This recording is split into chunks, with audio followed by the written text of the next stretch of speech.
Le Conseil des ministres s'est réuni ce jeudi 1er juin 2023 sous la présidence de son Excellence Monsieur Faure Osinbajo, président de la République. Le Conseil a examiné 2.02 projets de décret et écouté 3.03 communications. Au titre des projets de décret, le Conseil a examiné 2 projets de décret fixant les modalités d'exercice des compétences partagées entre l'État et les communes dans les domaines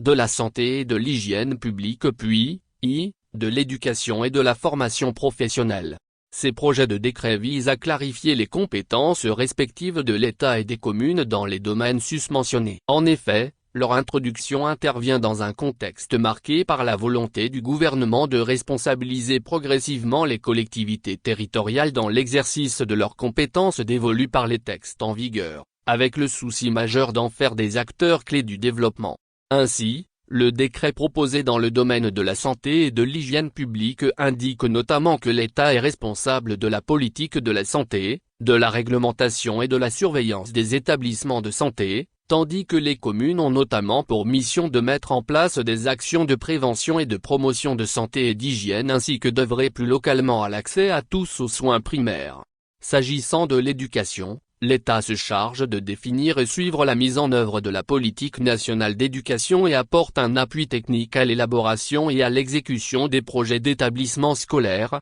tandis que les communes ont entre autres pour mission d'identifier les lieux d'implantation des centres de formation professionnelle, établissements scolaires, etc.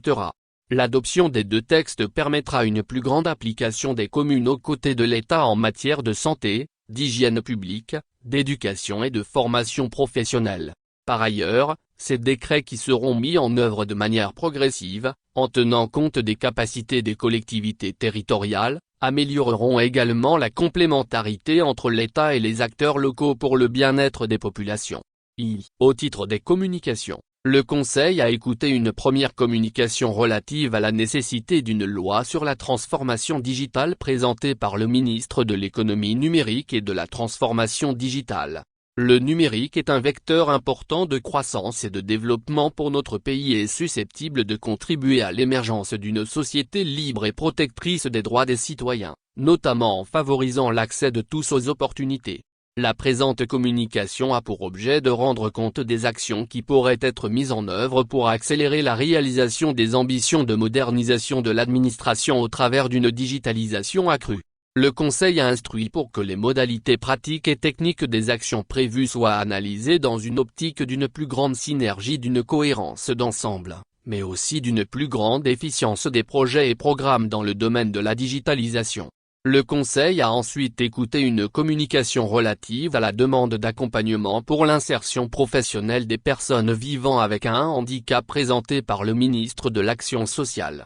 de la promotion de la femme et de l'alphabétisation. Depuis quelques années, notre pays entreprend des actions ciblées visant à accompagner les personnes vivant avec un handicap dans leur cursus scolaire et de formation ainsi que dans leur accès au travail et à l'emploi. Dans le souci d'améliorer la situation des diplômés vivant avec un handicap, sans emploi, toutes catégories comprises, il s'avère indispensable que des actions puissent être poursuivies afin de leur permettre de vivre dans la dignité et dans le respect des droits humains. Cette communication a ainsi permis de présenter la situation de ses concitoyens tout en proposant des pistes pour améliorer leur insertion professionnelle. Ceci conformément à la vision d'une inclusion totale de l'ensemble des Togolais. Le Conseil a enfin écouté une communication relative aux résultats du leasing mis en œuvre dans les laboratoires du CHUSO présenté par le ministre de la Santé, de l'hygiène publique et de l'accès universel aux soins. Sur la base de l'évaluation quantifiée des besoins en équipement de laboratoire du CHUSO,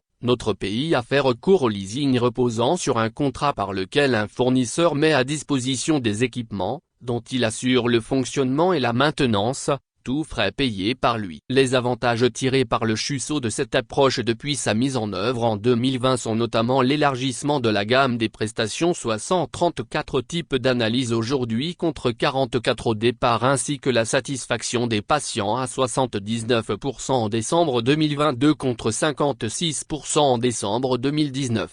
Cette pratique a ainsi produit des résultats très encourageants permettant sa prochaine mise en œuvre de manière plus large, dans la poursuite du renforcement de l'inclusion et l'harmonie sociale en garantissant la couverture santé à tous. fait à Lomé, le 1er juin 2023. Le Conseil des ministres,